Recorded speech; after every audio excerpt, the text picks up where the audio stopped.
død snil. En gang. Nej, Patrick, det er Peter, de Det var vi. så fortsætter for højt.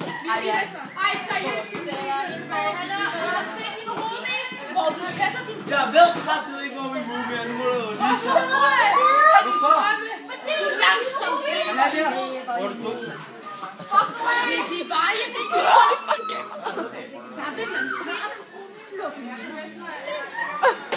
Om du flyver omkring, eller står og står.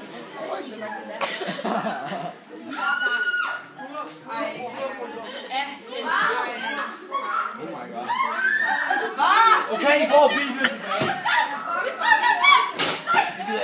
Mister, vi lukker op for den hellige bog, den hellige bil, den hellige bil.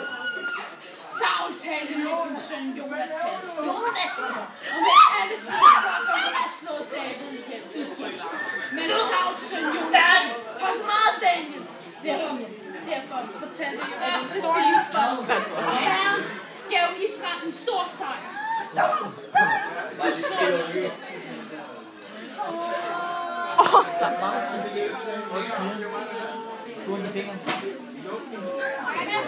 Lejligheden til at slå dig ihjel.